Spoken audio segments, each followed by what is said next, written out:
sont tous partis, ils ont dit, ah, cette histoire n'est pas arrivée. Allons dans les boîtes de nuit. Ils sont rentrés dans les boîtes de nuit. Bien aimé, personne ne connaît le jour ni l'heure. Et dernièrement, c'était 2012. 2012, le calendrier Maya. Oh. Et vous savez, cette histoire, ils ont prédit que c'était la fin du monde. Pourquoi? Parce qu'il n'y avait plus rien après. Mais s'ils n'avaient plus d'espace où mettre les dates, ils se sont arrêtés à un moment donné. Donc ce n'était pas que, oh non, en 2012 c'est fini. Et les gens ont fait des prédictions. On a même vendu des terrains à un endroit. Il paraît qu'en Espagne, c'était l'endroit où ça va être le plus protégé au monde. Il y a des gens qui ont payé 50 000 $ pour avoir une place pour aller là-bas. Pourquoi? Parce que c'était la fin du monde. Personne ne connaît ni le jour, ni l'heure de son avènement. Ni le jour, ni l'heure de son retour. Et lorsque Jésus dit « je ne sais pas », il n'y a que le Père qui le sait, c'est parce qu'il se soumet au Père. C'est une soumission fonctionnelle pour un but qui se soumet, quand bien même il est égal à Dieu. Les étapes de son retour. Nous avions dit que la première étape de son retour, ça sera invisible au monde. Invisible au monde. Ce jour-là, je ne sais pas comment ça sera. Mais lisons ensemble dans 1 Thessaloniciens chapitre 4 au verset 17.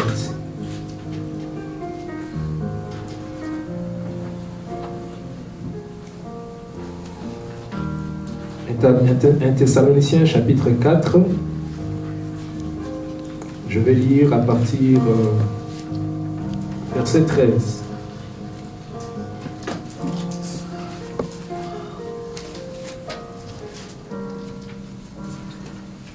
Je ne sais pas si c'est moi ou c'est cette chair, je pense qu'elle devrait être un peu plus grande, un peu plus large. C'est dans une matière qui glisse tellement que c'est difficile de tenir des choses. 1 Thessaloniciens chapitre 4, je lis au nom du Seigneur. Nous ne voulons pas, frères, que vous soyez dans l'ignorance au sujet de ceux qui dorment. Quand on parle de ceux qui dorment, on parle des morts, de ceux qui dorment. Afin que vous ne vous affligez pas comme les autres qui n'ont point d'espérance. Tu as perdu un être cher, tu as perdu un être bien-aimé qui est dans le Seigneur. Tu n'as pas besoin de trop pleurer. Vous savez, nous nous retrouverons, nous nous reverrons. Nous nous reverrons. L'espérance que nous avons, c'est que ceux qui dorment, nous les retrouverons. S'ils étaient malades, tu les retrouveras en bonne santé. C'est pourquoi arrête de pleurer.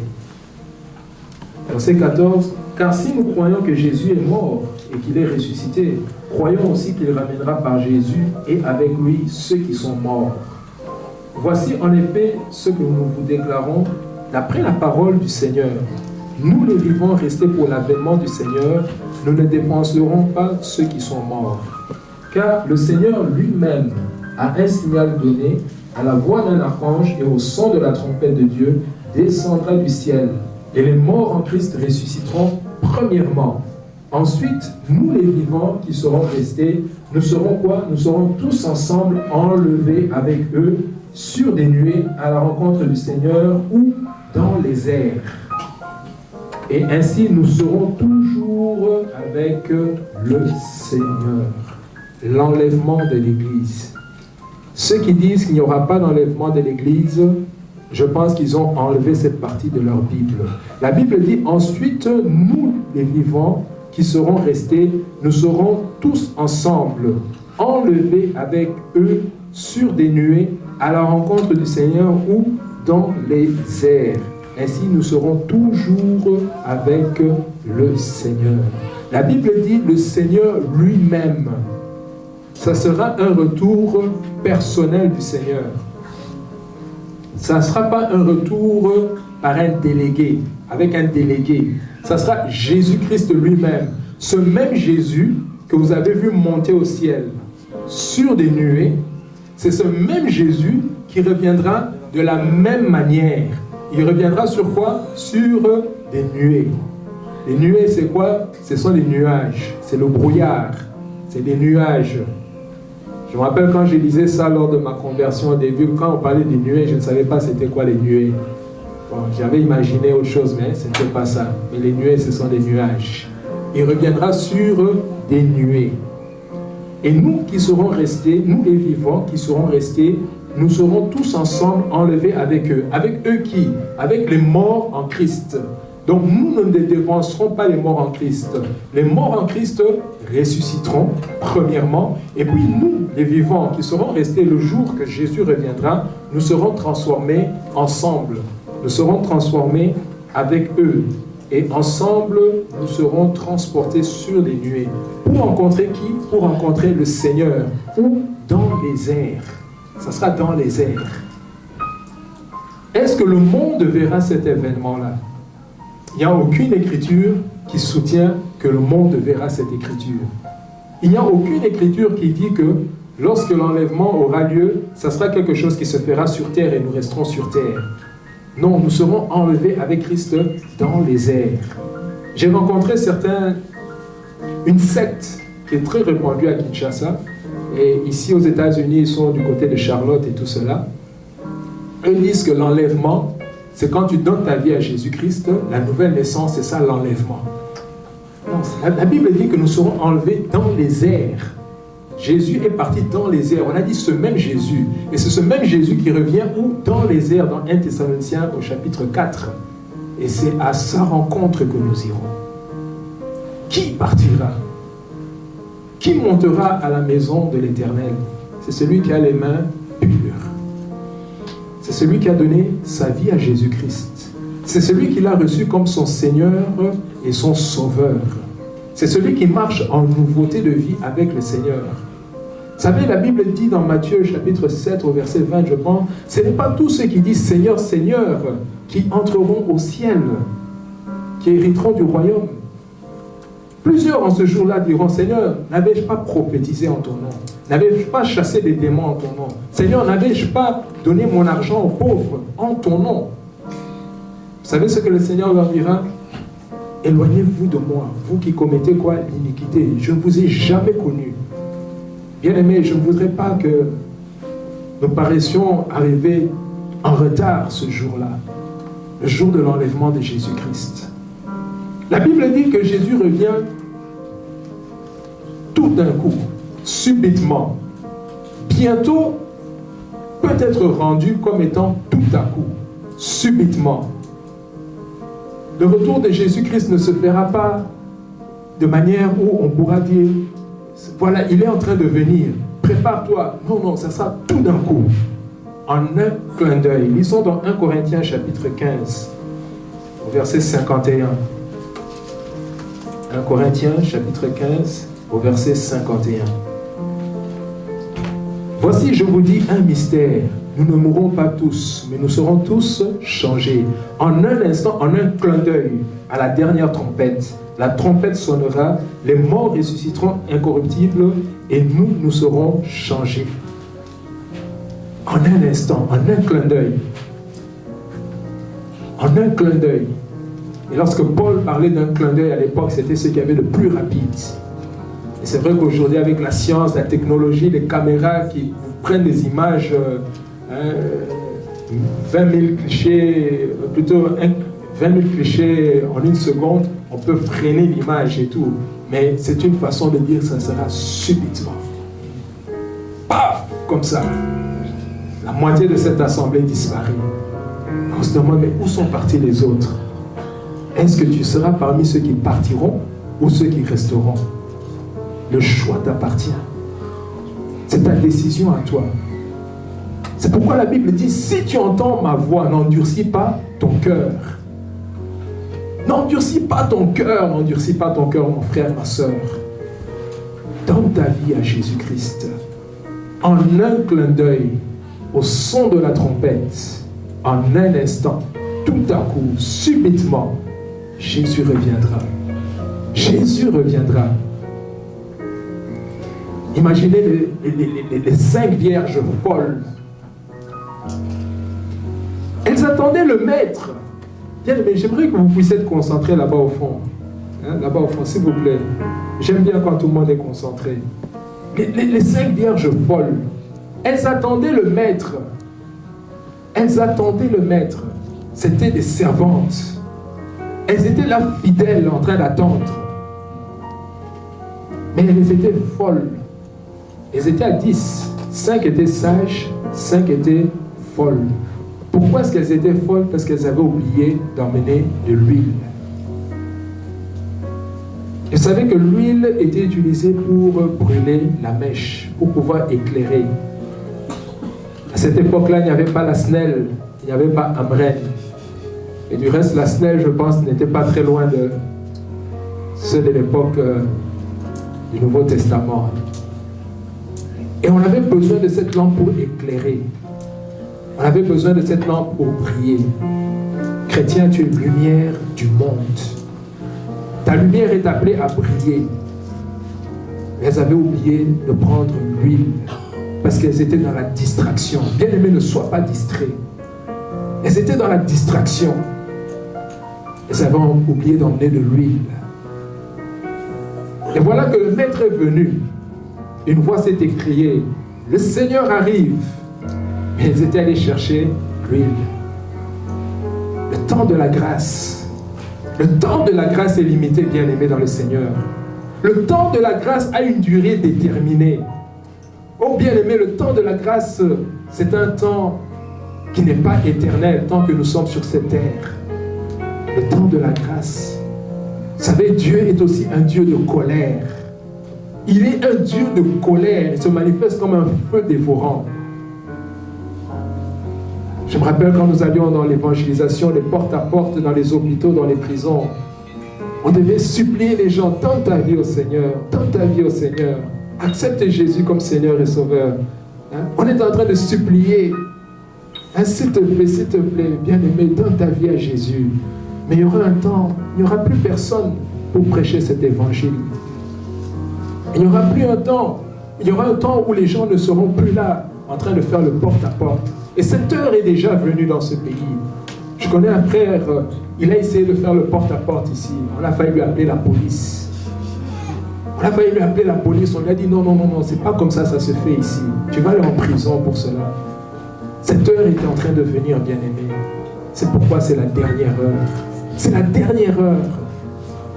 C'est le temps de donner ta vie à Jésus-Christ. C'est le temps d'être sérieux avec les choses de Dieu avant que cette porte puisse se fermer ou ça sera trop tard. L'enlèvement, c'est comme au temps de Noé. La Bible dit qu'au temps de Noé, les gens se mariaient et mariaient leurs enfants. Les gens mangeaient, chantaient, buvaient, dansaient au temps de Noé.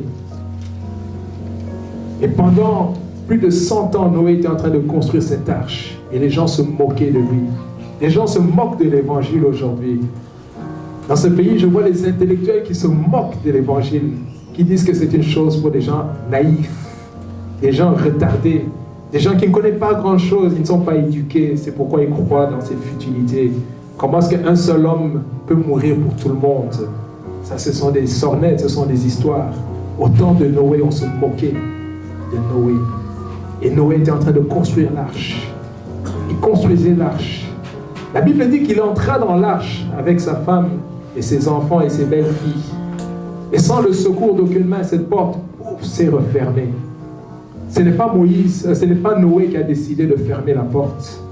Ce n'est pas ton pasteur, ce n'est pas une église, ce n'est pas une assemblée qui décidera de fermer cette porte-là. Mais c'est Dieu lui-même, au son de la trompette, à la voix d'un archange. Bien-aimé, de quel côté te trouves-tu? Es-tu dans l'arche ou es-tu en dehors de l'arche? Et je vois plusieurs qui sont en train de faire un va-et-vient entre l'arche et en dehors de l'arche. Bien-aimé, demeure dans la présence de Dieu. Demeure dans la présence de Dieu. Ne sois pas de ceux qui font des va-et-vient. Vous savez, dans l'arche, il y avait aussi des corbeaux. Le corbeau partait, il revenait, et puis il est parti. Pourquoi? Parce qu'il avait préféré manger les cadavres. Il avait préféré manger la pourriture qui flottait sur les eaux. Bien-aimé, demeure dans l'arche. Demeure dans la présence de Dieu. Demeure dans la maison de Dieu. Parce que Jésus revient bientôt. Un retour qui sera invisible. Pourquoi est-ce que Jésus veut être avec son épouse? C'est parce qu'il y aura le banquet des noces. La Bible nous parle du banquet des noces. La communion entre l'époux et l'épouse. À ce moment-là, il y aura une grande fête dans le ciel. Ça sera une grande fête dans le ciel. Et il y aura des hommes de toute langue, de tout peuple, de toute tribu de la terre. Le banquet de noces. Les noces de l'époux, de l'agneau et de son épouse. Le retour invisible. Et pendant ce temps, sur la terre, qu'est-ce qui se passera? Il y aura des périodes qu'on appelle la tribulation. Je parlerai de ça le dimanche prochain. La tribulation. Ce sera le temps où Satan dira enfin, ces gens sont partis. Ces gens qui me dérangeaient. Ces gens qui faisaient que je ne pouvais pas entrer dans certains quartiers. Parce qu'il y avait un enfant de Dieu qui priait là-bas. Vous savez, la présence d'un enfant de Dieu dans un quartier change l'atmosphère spirituelle de ce quartier. Change l'atmosphère spirituelle de ce quartier. Je me rappelle plusieurs années en arrière, nous avions une campagne d'évangélisation et nous étions en retraite, nous étions en train de prier. Et quand nous prions, nous sentions que nous étions revêtus d'une autorité. Nous sentions que le quartier était complètement bouclé. Les démons ne pouvaient ni entrer ni sortir. Et il y a eu plusieurs conversions, des gens qui étaient dans la magie des sciences occultes, qui ont donné leurs choses à être brûlées. Nous avions vu même un musulman se convertir, donner sa vie au Seigneur, malgré qu'il savait qu'il allait être chassé par sa famille. Lorsque la présence des enfants de Dieu est dans un quartier, l'atmosphère change.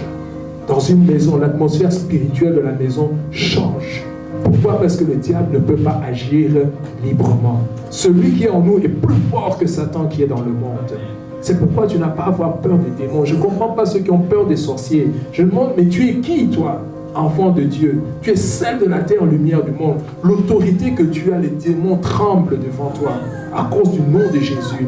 Lorsque les fils de Sheva étaient en train de jouer aux exorcistes, ils voulaient chasser les démons au nom de Jésus que Paul prêche. Ils ont dit, nous connaissons Paul, nous connaissons Jésus, mais vous ne vous connaissons pas. Bien-aimé, j'aimerais te dire que les démons te connaissent si tu es enfant de Dieu. Ils savent que là-bas, il y a un danger. On est mal à l'aise lorsqu'on est à côté de cette personne. Mais une fois que l'Église sera enlevée, ça sera la période de tribulation.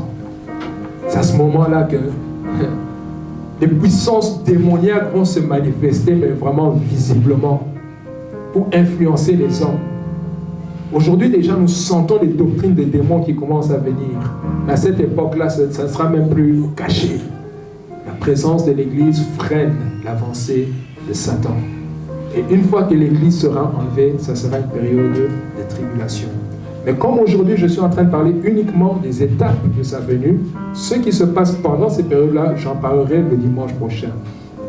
Avant de terminer le deuxième retour, la deuxième étape du retour de Jésus, ça sera un retour visible. Vous savez, Jésus est venu comme le petit bébé de Bethléem. Il est venu comme une faible plante.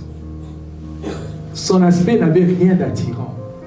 Mais lorsque Jésus reviendra la deuxième fois, il viendra comme le roi des rois et le Seigneur des seigneurs.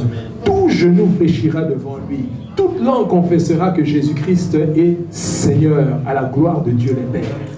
Lorsque Jésus reviendra sur la terre, dans Apocalypse au chapitre 1er au verset 7, il est écrit: voici, il vient sur des nuées, avec les nuées. Tout œil le verra, même ceux qui l'ont percé. Et toutes les tribus de la terre se lamenteront à cause de lui. Vous savez qui avait percé Jésus-Christ? C'était les Romains, n'est-ce pas? C'était les nations. C'était nous qui avons percé Jésus-Christ. Donc personne ne pourra dire que non, c'est seulement les Juifs. Non, nous aussi, nous étions complices dans la mort de Jésus-Christ. Nous, les nations, même ceux qui l'ont percé, et toutes les tribus de la terre se lamenteront. Tout œil le verra. Je ne sais pas comment ça se passera. Mais lorsque l'apôtre Jean écrivait ces choses, il n'y avait pas de satellite, il n'y avait pas d'internet, il n'y avait pas de télévision. Je ne sais pas comment ça se passera. Mais tout œil le verra. Le signe du Fils de l'homme, lorsqu'il paraîtra, tout œil le verra. Tout œil sur la terre. Lisons ensemble dans Zacharie chapitre 12, au verset 10.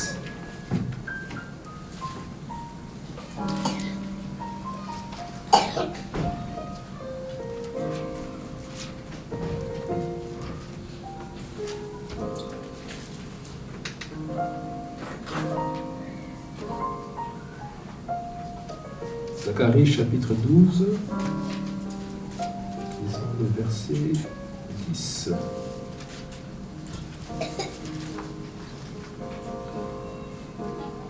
Alors je répandrai sur la maison de David et sur les habitants de Jérusalem un esprit de grâce et de supplication. Et ils tourneront le regard vers moi, celui qu'ils ont percé, en complicité avec les Romains. Ils pleureront sur lui comme on pleure un fils unique, et pleureront amèrement. Ils pleureront amèrement. Ce jour-là, le Seigneur posera ses pieds, au verset 4 du chapitre 14, il posera ses pieds sur le mont des Oliviers, qui est vis-à-vis de Jérusalem, du côté de l'Orient. La montagne des Oliviers se fendra par le milieu, et à l'Orient et à l'Occident, et il se forma une très grande vallée. Une moitié de la montagne reculera vers le septentrion, et une moitié vers le midi. Le deuxième retour de Jésus-Christ, la deuxième étape du retour de Jésus-Christ sera visible. Tout œil le verra. Tout œil. Et vous savez, nous parlerons de ça la semaine prochaine. L'Église est enlevée.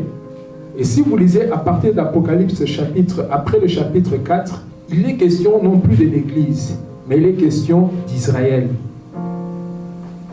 Israël qui est l'olivier franc. Nous qui sommes l'olivier sauvage. Nous, en fait, nous sommes des fraudeurs. On a fraudé dans cette mesure de grâce parce qu'Israël s'est endurci. Israël a endurci son cœur. Mais Jésus maintenant viendra personnellement sur la terre, non pas pour l'Église, parce que l'Église ne sera pas présente sur la terre à ce moment-là, quand Jésus viendra. Mais ça sera Israël. Jésus va maintenant traiter le problème d'Israël. Et une parenthèse ou un parallélisme, vous savez, lorsque Israël, plutôt les enfants de Jacob, les patriarches, ont vendu Joseph comme esclave. Ils ont rejeté Joseph. Joseph est allé en Égypte. Il est devenu premier ministre d'Égypte. Ses frères sont venus. Ils n'ont pas reconnu Joseph. Ils n'ont pas reconnu Joseph. Pourtant, c'était leur frère. Et lorsque Jésus, ou plutôt lorsque Joseph les a rassemblés dans la maison, il a voulu se révéler maintenant à eux. Vous savez qu'est-ce qu'il a fait? Il a fait sortir les Égyptiens. Il a fait sortir les étrangers. Il a dit, ça c'est une affaire de famille. Nous allons traiter ça avec nos frères. Et ses frères ont commencé à pleurer. Ils se lamenteront comme un fils unique, comme un premier-né qui avait été rejeté. Le Messie tant attendu, mais qui avait été rejeté par Israël. C'est Jésus qui est en train de revenir, qui sera maintenant reconnu. Et ils pleureront, un peu comme les frères de Joseph ont pleuré. Ils se sont prosternés devant Joseph pour reconnaître que c'était lui, celui qu'ils avaient rejeté, mais qui au fait était le Messie. Ils n'avaient pas connu le temps où ils avaient été visités. Et Jésus vient pour rétablir la nation d'Israël. Ça sera le temps où Israël sera la capitale du monde. Ça sera le temps où les rois des nations viendront apporter leurs richesses à Jérusalem. On appelle cette étape-là le millénium. Et nous parlerons de ces choses par la grâce de Dieu, si le pasteur le permet, le dimanche prochain et le dimanche d'après. Amen. Nous allons baisser nos têtes et nous allons prier. Oui, Seigneur, tu reviens bientôt. Seigneur, j'aime ces écritures, éternel Yahweh. J'aime cette gloire qui est à venir, Seigneur Jésus-Christ. J'aime, Seigneur mon Dieu, ton avènement. Et je m'attends à ton retour. Bien-aimé, je voudrais que tu puisses prier par rapport à ce que tu as reçu. Je suis dans la joie chaque fois que je parle de ces choses. Quand je parle du retour de Jésus, cela devient tellement vrai, tellement vivant, tellement palpable, tellement vivide, qu'il y a une grande joie qui s'élève dans mon cœur. Le retour de mon Sauveur. Le retour de celui que j'ai tant aimé sans pour autant l'avoir vu. Jésus revient bientôt. Éternel, je m'attends à ce retour. Alléluia, la bienheureuse espérance, l'avènement de Jésus-Christ. Éternel, tu reviens pour nous chercher. Tu reviens pour nous chercher. La Bible dit, il vient comme un voleur dans la nuit. Il vient comme un voleur dans la nuit. Je ne sais pas à quelle heure tu vas venir. Je ne sais pas à quel jour tu vas venir. Mais une chose que je sais, c'est que tu viendras, Seigneur Jésus. C'est pourquoi donne-moi d'être prêt, Seigneur mon Dieu. Donne-moi de m'attendre à ton retour, Seigneur Jésus-Christ. Donne-moi de m'attendre à ton retour, Seigneur Jésus. Car je ne sais ni le jour, ni l'heure de ton avènement, Seigneur mon Dieu. Mais Père, ma prière est que je sois trouvé, Seigneur, fidèle, là où tu m'as établi, Seigneur Jésus, par rapport à ce retour merveilleux, le retour de Jésus-Christ. Bien-aimé, toi qui m'écoutes maintenant, il y a un dernier païen, il y a une dernière âme qui sera sauvée. Après quoi viendra la fin. Peut-être que c'est ton voisin. Peut-être que c'est un enfant qui est à la maison. Peut-être que c'est un mari ou une épouse qui ne connaît pas le Seigneur. Jésus revient bientôt. Jésus revient bientôt. C'est pourquoi, bien-aimé, ne voudrais-tu pas donner ta vie à Jésus-Christ maintenant? Toi qui me suis, toi qui m'écoutes. Ne voudrais-tu pas donner ta vie à Jésus? Seigneur, je veux t'être consacré. Seigneur, je veux marcher avec toi, éternel Yahweh. Seigneur, je te suis comme à distance. Seigneur, c'est comme si je fais des va-et-vient entre le monde et l'Église. Seigneur, aujourd'hui, Seigneur, je veux te donner ma vie. Bien-aimé, il est écrit aujourd'hui.